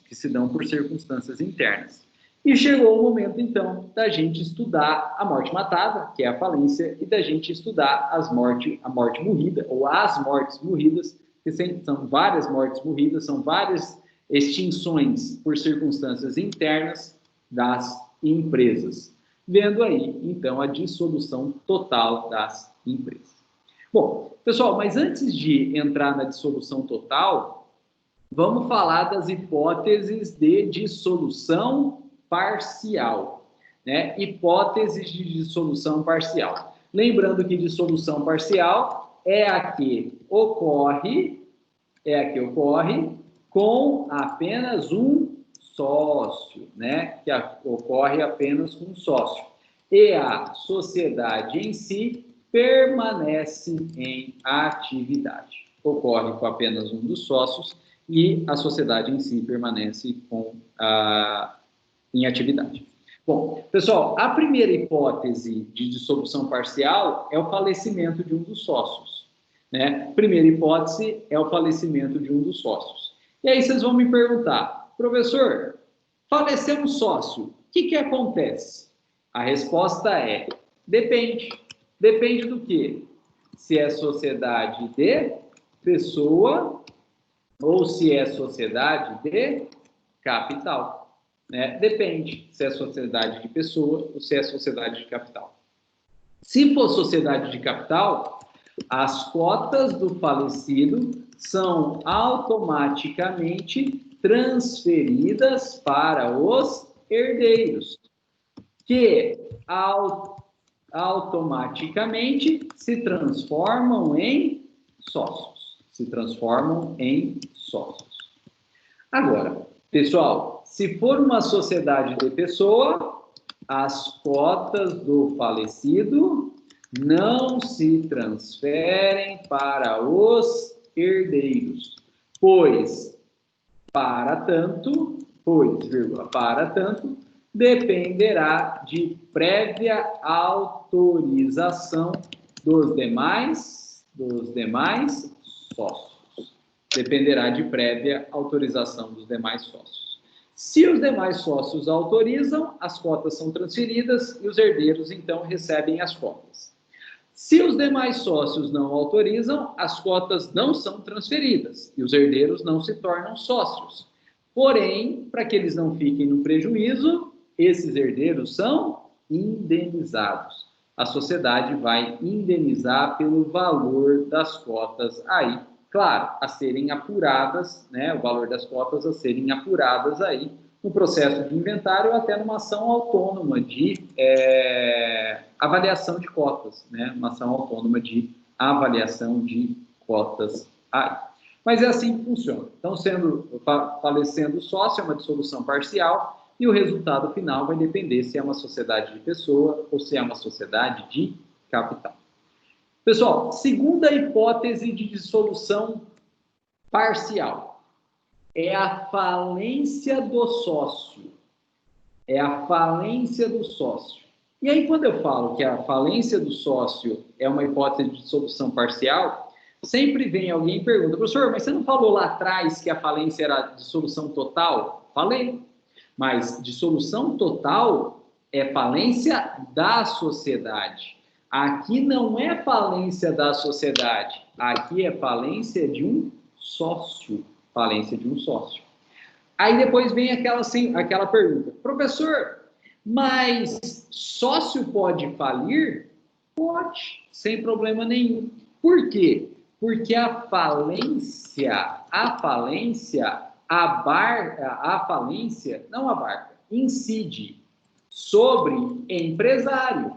A falência incide sobre empresário. E a gente viu que pode ser empresário tanto a pessoa física, que é o empresário individual, quanto a pessoa jurídica. E a gente já viu também que tanto a pessoa física quanto pessoa jurídica podem ser sócio de uma empresa. De modo que é possível falência de sócio. Desde que o sócio seja empresário, seja pessoa física, seja pessoa jurídica, e sendo, portanto, sócio de outra empresa, ele pode falir, né? E sem problema nenhum aí, a falência dele vai causar dissolução parcial da sociedade. E por que a falência do sócio vai causar dissolução parcial da sociedade? Porque o sócio tem cota, e a cota é direito patrimonial sobre uma outra sociedade, mas é direito patrimonial dele, sócio, sobre aquela determinada sociedade. E se ele entra em falência, se ele sócio entra em falência, todo o patrimônio dele vai ser arrecadado e vai ser tirado dele, inclusive as cotas que ele tem naquela outra sociedade. Então, a falência do sócio gera dissolução parcial da sociedade em que ele é sócio, porque ele, sócio em falência, perde todo o seu patrimônio, e ao perder todo o seu patrimônio, as cotas que ele detém da outra sociedade fazem parte do patrimônio dele, então essas cotas também são retiradas aí, né? Então o sócio sai daquela sociedade e a sociedade perde, então, aquelas cotas sociais aí. Por isso que a falência de um sócio gera dissolução da sociedade, porque a cota é patrimônio dele e ele falindo, ele perde tudo, inclusive o que ele detinha de cotas são retiradas daquela sociedade aí.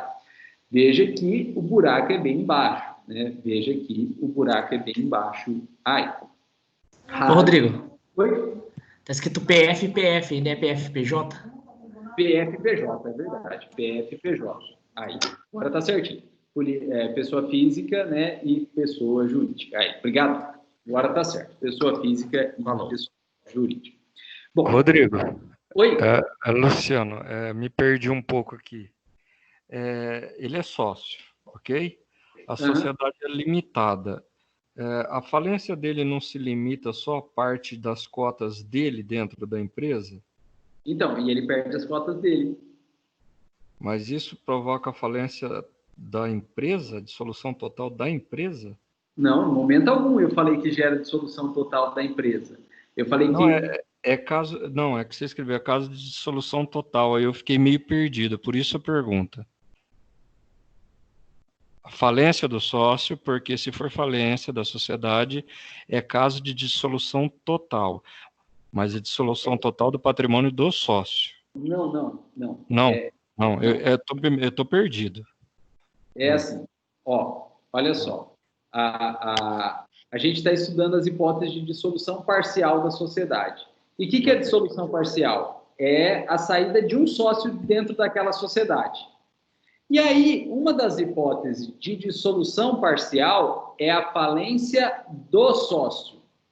Só que quando eu falo isso, sempre vem a pergunta, professor, mas você não falou lá atrás que falência é dissolução total? Eu falei. Falência da sociedade é dissolução total daquela sociedade. Mas nós não estamos trabalhando com falência da sociedade. Nós estamos trabalhando apenas com falência do sócio. Então, a sociedade tem vários sócios.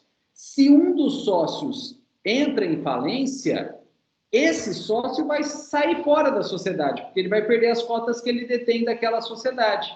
E ele sai. Mas a sociedade em si permanece em atividade. Então, a falência de um dos sócios, a falência pessoal de um dos sócios, retira aquele sócio da sociedade. Mas ele sai sem prejuízo da sociedade em si. A sociedade continua em operação.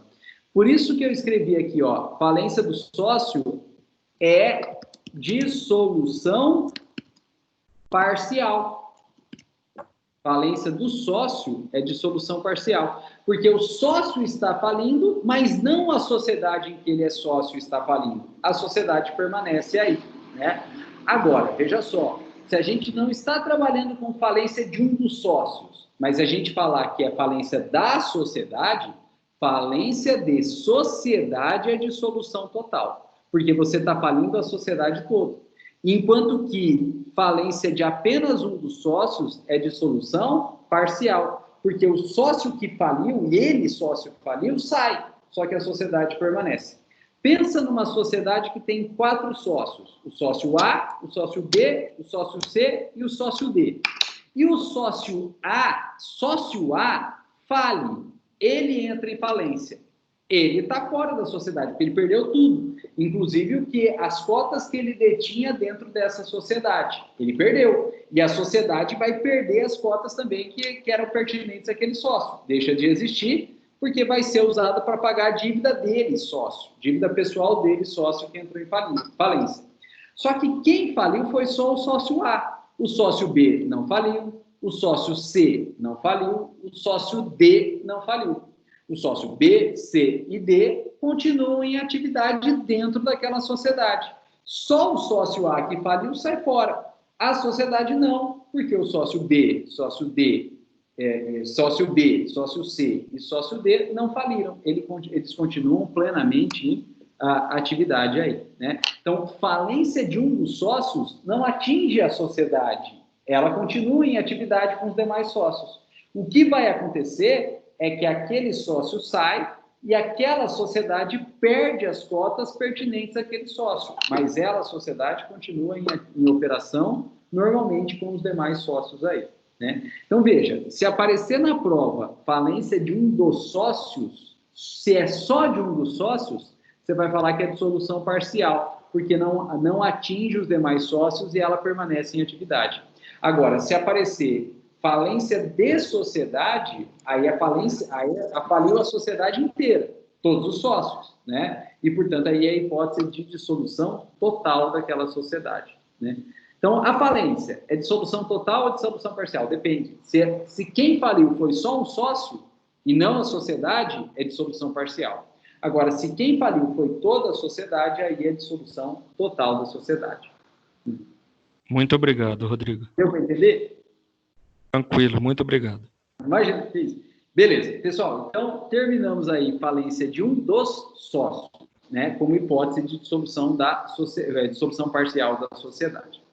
Pessoal, e agora, né, a gente continua estudando aí as hipóteses de dissolução parcial, e uma das hipóteses de dissolução parcial a gente já estudou também, que é o direito de retirada, Agora, importante, no direito de retirada, o sócio sai porque ele quer. No direito de retirada, o sócio sai porque ele quer. E a gente precisa diferenciar o direito de retirada, que é quando o sócio sai quando ele quer, com uma outra hipótese de dissolução parcial, que é a exclusão do sócio. Exclusão do sócio. A exclusão do sócio é dissolução parcial porque apenas um dos sócios está saindo. Mas não é uma mera saída, é uma exclusão. E na exclusão de sócio, apenas um dos sócios está saindo, mas não porque ele quer sair, mas sim porque ele está sendo, vou usar o termo forte aí, expulso da sociedade. Ele está sendo expulso da sociedade. Ele não quer, na exclusão de sócio, ele não quer sair, mas ele está tomando um pé na bunda dos demais sócios e ele está sendo retirado dentro daquela sociedade. Então, enquanto no direito de retirada é uma dissolução parcial voluntária, a exclusão do sócio é uma dissolução parcial compulsória, obrigatória. É o famoso pé na bunda, né? É o famoso pé na bunda do sócio, né? Direito de retirada é voluntário, exclusão de sócio é compulsório, é obrigatório, é o famoso pé na bunda. O sócio quer ficar, mas ele toma um pé na bunda. Pessoal, e a gente tem duas formas de exclusão do sócio, né? A gente tem duas formas de exclusão de sócio aí na sociedade. Primeiro, é a exclusão judicial, ou seja, feita pelo juiz. Na exclusão judicial, a exclusão é feita pelo juiz. E a outra forma que a gente tem é a exclusão extrajudicial, que é feita pelos próprios sócios. E quando eu falar para vocês qual é a hipótese de exclusão judicial e qual é a hipótese de exclusão extrajudicial, vocês vão entender por que a gente tem essas duas hipóteses aqui. Pessoal, a exclusão judicial, ela é feita, né, ela tem que ser feita, não tem outra forma, na verdade, para a exclusão de sócio majoritário, né? A exclusão de sócio majoritário, ela necessariamente tem que ser feita por vias judiciais, tem que ser uma exclusão judicial. Por quê? Porque o sócio majoritário sozinho manda mais que todos os demais, né? Então, todos os demais, por si, não conseguiriam excluir o sócio majoritário. Para a exclusão de sócio majoritário, tem que ser, então, por vias judiciais. Tem que ser por vias judiciais. Pessoal, e é o juiz, então, que vai promover a exclusão do sócio majoritário. Agora, se não é sócio majoritário, se é sócio minoritário, os demais têm mais poder que ele. E aí basta que os demais se juntem e excluam, né, o sócio minoritário. E para isso, então, não precisa ser por juiz, não precisa de juiz, porque a exclusão do sócio minoritário é fácil, basta que os majoritários, né, que os demais, né, que são majoritários, se unam e excluam o minoritário. É facinho aí. E por isso que a exclusão de sócio minoritário, ela é feita, então, de forma extrajudicial, né? Faz-se uma assembleia e altera o contrato social, tirando aquele coitado lá de dentro, né? A exclusão, então, a de sócio minoritário é uma exclusão extrajudicial, feita por assembleia e alteração do contrato social. Convoca-se uma assembleia, reúne a assembleia, vota, e como está sendo excluído é minoritário, ele pode bater o pé, ele pode falar que não importa, porque os demais têm mais poder que ele e os demais vão conseguir excluir. Lavra-se a ata de assembleia, né? Lavra-se a ata de assembleia e se promove a alteração do contrato social. Tranquilo aí, tranquilo. Agora, pessoal, não é para excluir sócio minoritário, é para excluir sócio majoritário. Aí a porca torce o rabo, porque para excluir sócio majoritário, os minoritários, nem se juntarem todos eles, vão ter mais poder que o majoritário.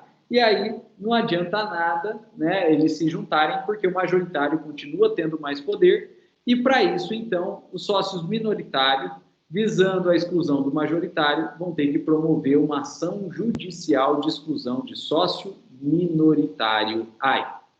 E é nessa ação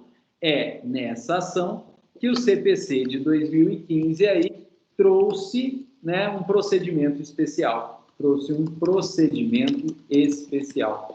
No CPC de 73, a gente não tinha procedimento para isso. E veio o CPC de 2015 e trouxe um procedimento especial, então, para a exclusão de sócio.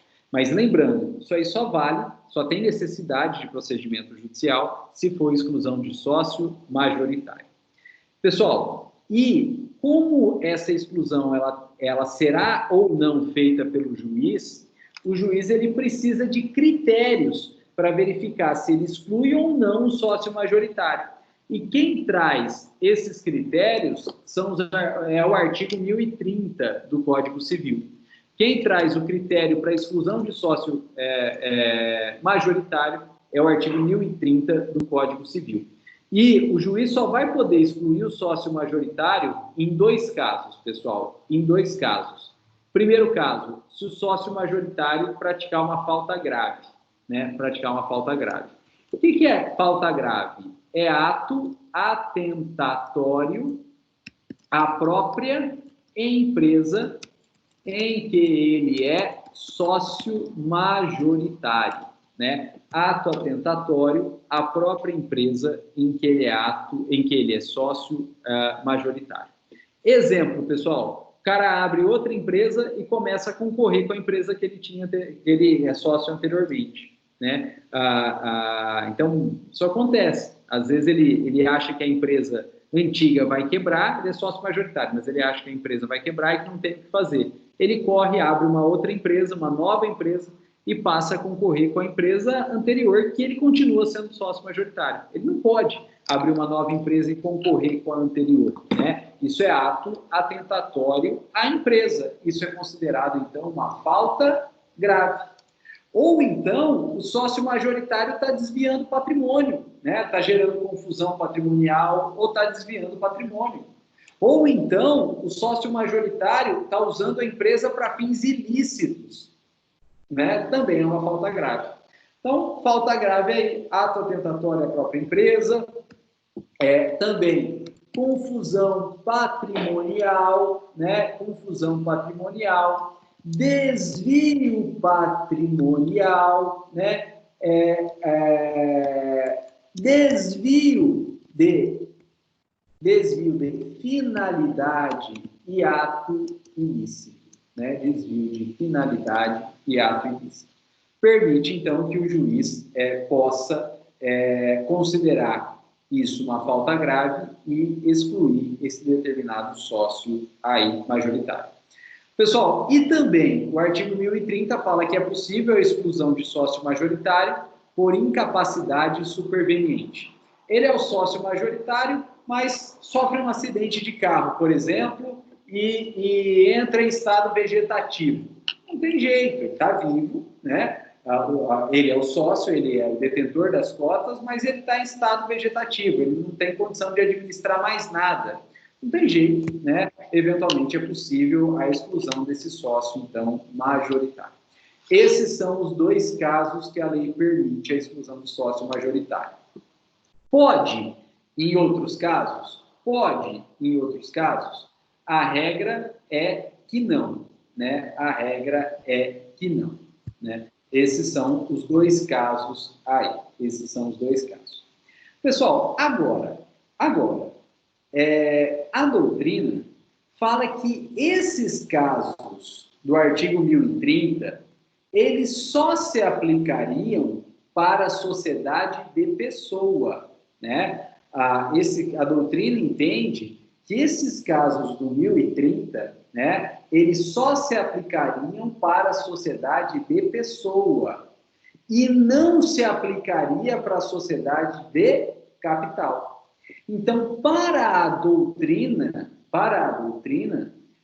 se for sócio majoritário, ainda precisa de processo, ainda precisa de decisão judicial. Só que, em sociedade de capital, para a doutrina, o juiz não ficaria preso a esses casos do artigo 1030.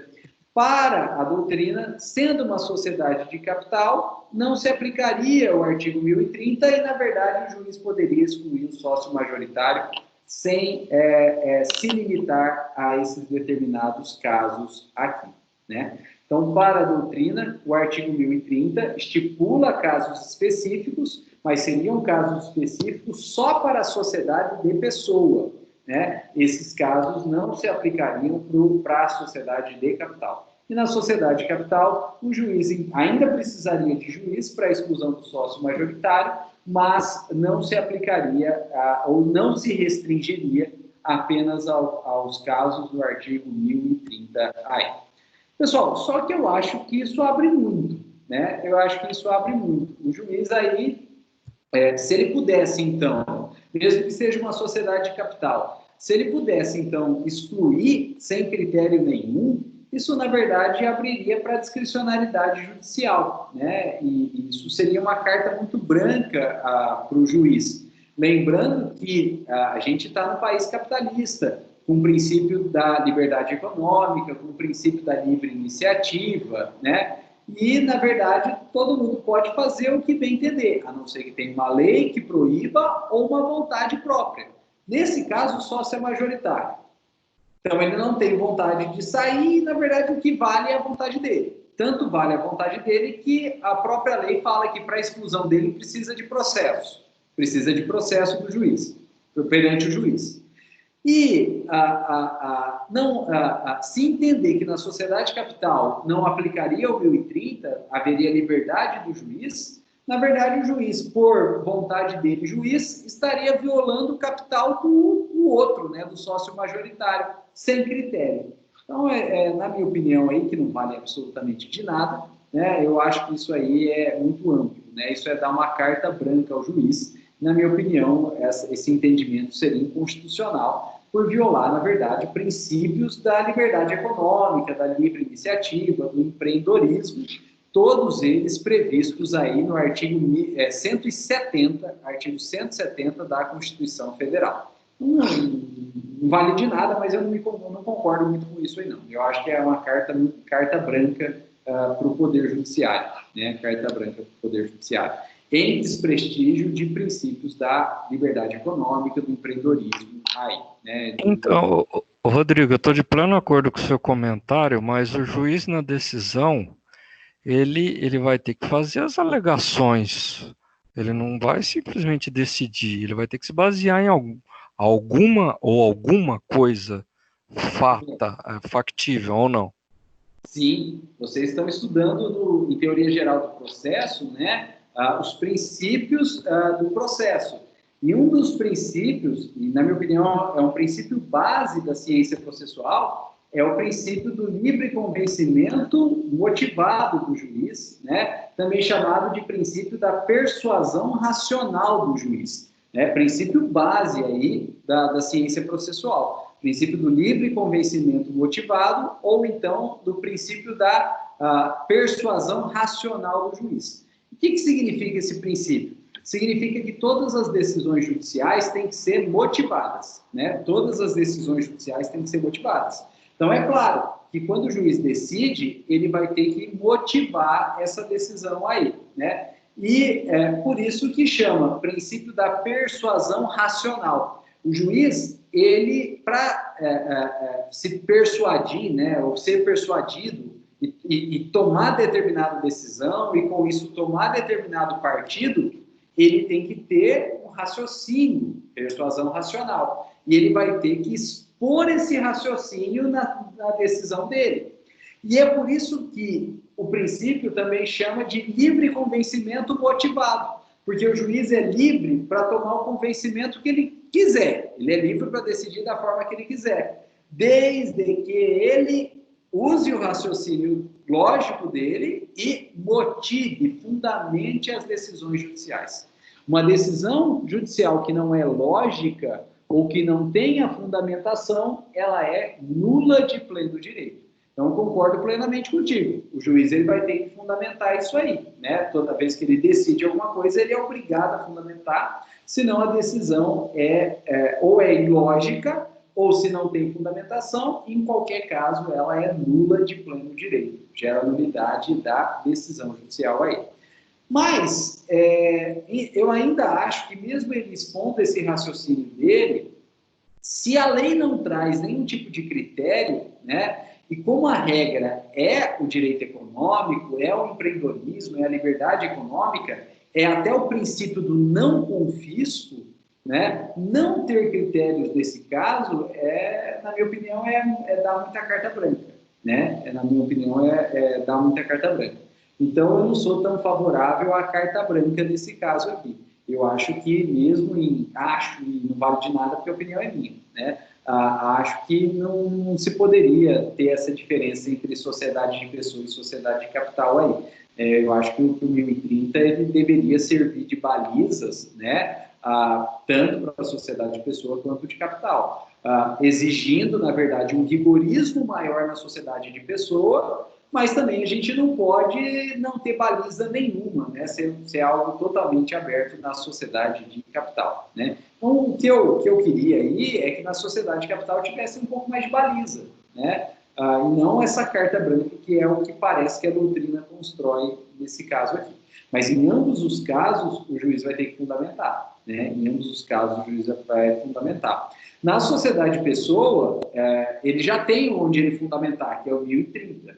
Na sociedade de capital, se não aplicando o 1030, ele vai ter que fundamentar. Mas veja que o próprio juiz fica numa situação mais complicada, porque ele nem tem balizas de onde buscar a fundamentação nesse caso concreto aí, né? E fica mais complicado. Então, porque, por exemplo, você citou faltas graves, abrir uma outra empresa concorrente, está desviando dinheiro da empresa, etc. e tal. Então, se fosse só até o falta grave, seria interessante, né? E veja que mesmo quando o 1030 traz os critérios, ainda assim são critérios abertos, né? Quando a gente falou de falta grave, e eu dei exemplos, esses exemplos não são meus, esses exemplos são da doutrina. Mas veja que a doutrina tem que construir um raciocínio para chegar à conclusão do que seria a falta grave e para permitir que o juiz exclua o sócio majoritário a partir desses casos. Mas a lei não chega a esse pormenor, né? A lei fala falta grave e ponto. E o que é falta grave ou a extensão da falta grave fica a critério da doutrina e da jurisprudência, né? Isso é uma interpretação doutrinária, isso é uma interpretação jurisprudencial e, na verdade, eu ouso dizer, é uma integração, porque a doutrina, quando vem e fala que falta grave é abrir uma outra empresa e concorrer com a anterior, é fazer um desvio patrimonial, é fazer um desvio de finalidade, é praticar um ato ilícito, ela está, na verdade, criando a norma no caso concreto, ela está integrando aquela norma por ausência de norma expressa, né? Então, por isso que eu tenho essa sensação de que se a gente nem aplicar o 1030 para a sociedade de capital, é muito aberto, porque nem o 1030 é muito fechado, né? O 1030 para a sociedade de pessoa não quer dizer que ele regrou toda aquela sistemática. Ainda que se aplique o 1030, vai precisar aí de uma construção doutrinária, de uma interpretação doutrinária, de uma interpretação jurisprudencial para os casos concretos, né? Então, na minha opinião, até o 1030 é muito aberto, né? Até o 1030 é muito aberto. Então, é por isso que eu tenho essa opinião, mas não vale de nada, né? Porque é a opinião minha aí, né? Mas eu tenho essa sensação que não aplicar o 1030, né, para a sociedade capital seria algo muito aberto, uma carta branca aí, né, um cheque em branco aí, pode fazer o que quiser depois, né?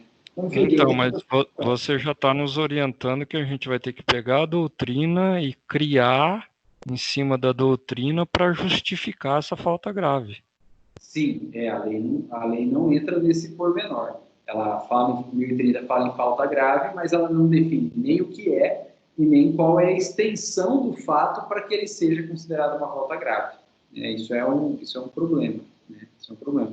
A doutrina tem que interpretar, integrar e também tem que buscar, então, casos em que a jurisprudência, isso tudo vai ter jurisprudência, porque a exclusão de sócio majoritário exige sempre processo, né? Então sempre vai ter jurisprudência. O que a jurisprudência entende como falta grave, né? Não é algo pré-estabelecido na lei, não, né? Fica aberto para a doutrina e para a jurisprudência, né? Então, por isso que, na minha opinião, a não aplicação, o 1030 já é aberto, e não aplicar o 1030 ainda abre mais ainda. Então, minha opinião, isso é um problema. Só para terminar, já que eu falei dos princípios processuais, pessoal, por que existem esses princípios processuais? Do juiz ter que ter um raciocínio lógico e ter que expor esse raciocínio lógico fundamentando toda e qualquer decisão dele. Por que existem esses princípios da persuasão racional e do livre convencimento motivado do juiz? Para poder existir a contradição, ou não? Num primeiro momento, para existir a contradição. Então, internamente ao processo, para que as partes saibam o que foi decidido e quem quiser poder se contrapor àquela decisão. E exercendo, então, o contraditório e até o direito ao recurso, né? Então, a decisão tem que ser fundamentada, tem que ser lógica e fundamentada, para que as partes entendam, se contraponham e exerçam o direito ao recurso. Só que isso, na verdade, é interno ao processo. Tem uma fundamentação muito maior que isso e fora do próprio processo, que é a garantia do Estado democrático de direito.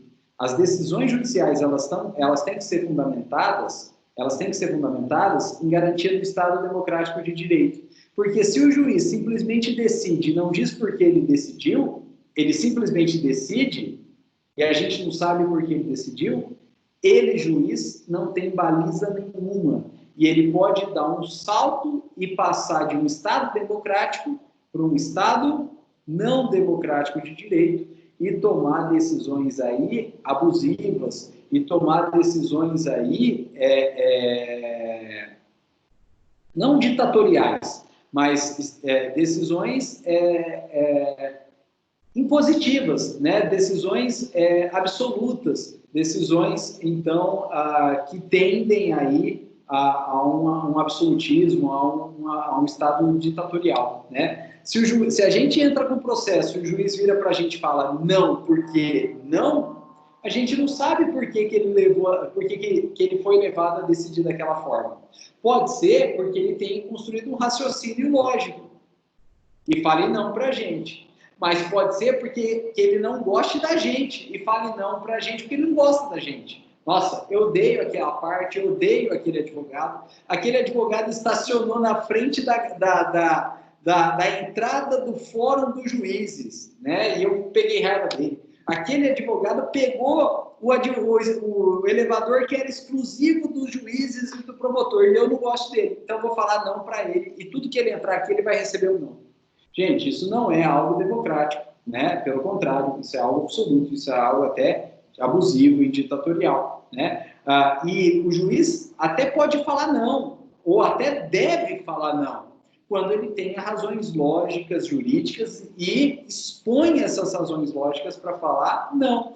E a gente, então, quando toma um não, mas verifica que aquele foi um não lógico, feliz a gente não vai ficar. Mas a gente pode entender a razão daquele não, e aí a gente toma as medidas cabíveis, né? Então, na verdade, a fundamentação da decisão judicial, mais que internamente ao processo, ela é, no fundo, uma garantia do próprio Estado democrático de direito.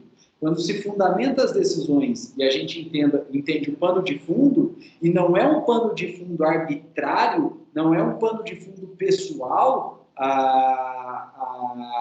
aquela decisão, então, ela tem em tese validade. Agora, se a gente não tem pano de fundo, para sair de algo democrático e ir para algo arbitrário, é um pulinho, né? É um pulinho. Então, a fundamentação das decisões é uma garantia do próprio Estado democrático de direito. E é por isso que não só o juiz tem que fundamentar as decisões dele, mas todo e qualquer servidor público, né, do Poder Judiciário, do Poder Executivo, do Poder Legislativo, quando ele toma alguma decisão, ele tem que sempre fundamentar aquela decisão que ele tomou, justamente como garantia do Estado democrático de direito, né? Então, o buraco é mais embaixo aí.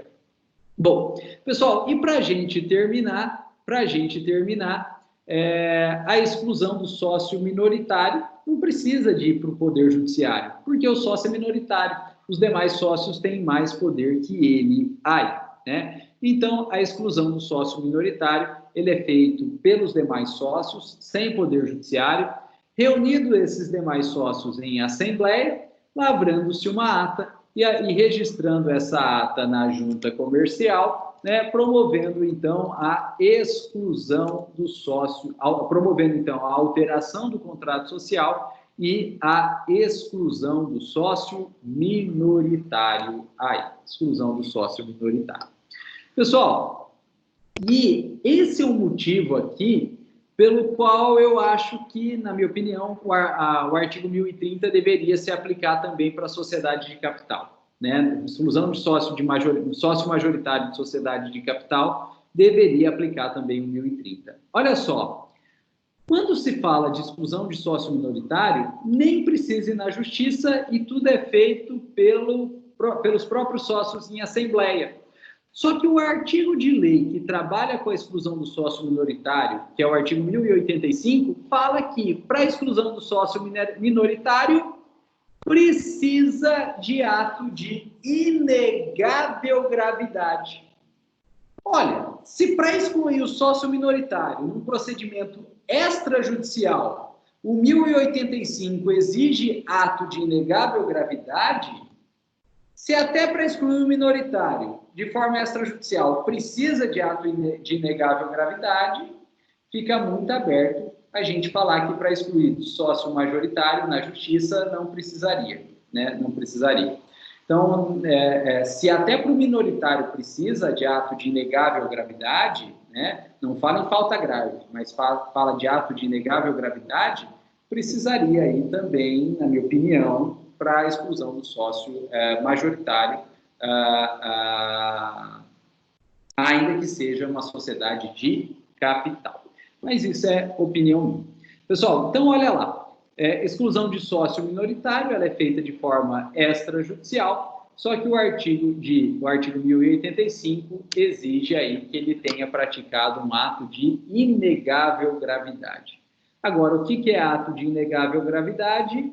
A lei não define, é a doutrina e a jurisprudência que vai definir.